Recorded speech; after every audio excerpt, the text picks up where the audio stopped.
BMW 5 Series has defined the large executive saloon through each successive generation, particularly if you're the kind of buyer that places an emphasis on sporty characteristics.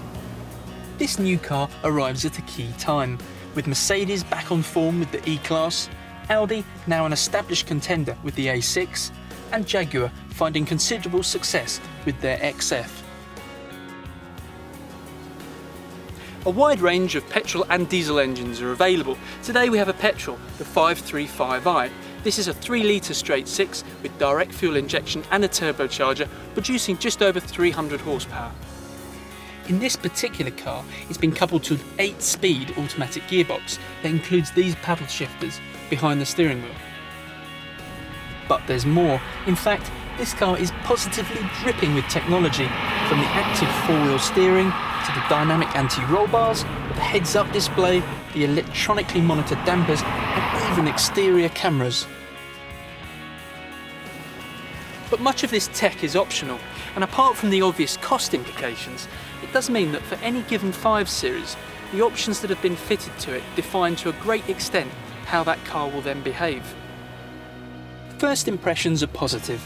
Clearly, this is an exceptionally refined car.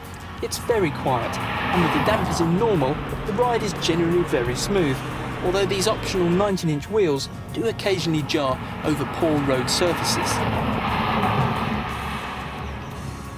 The cabin is very comfortable. The control interfaces are fairly straightforward, even though there is a lot to learn.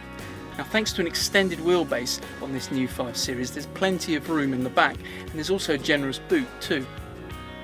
With a large petrol engine, this particular 5 Series will always be a niche player in a class dominated by diesels.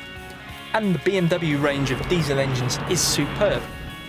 So average fuel consumption in the mid-30s and corresponding CO2 have to be viewed in this context.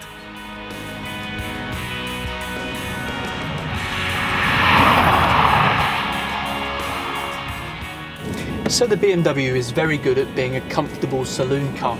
And then when you press Sport on the adaptive dynamics, it shrugs off its considerable size, really shrinks around the driver. The engine is very potent, and the steering with this advanced system is really precise, if a little remote. But then that does kind of sum up the whole experience, really.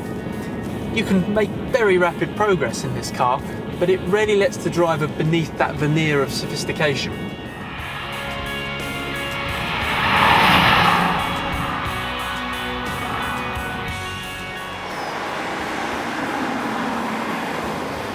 Is that a criticism?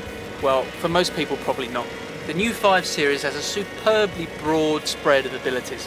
In fact, far too many to cover in this short video. However, just a few people might find that traditional BMW character has been slightly diluted in the process.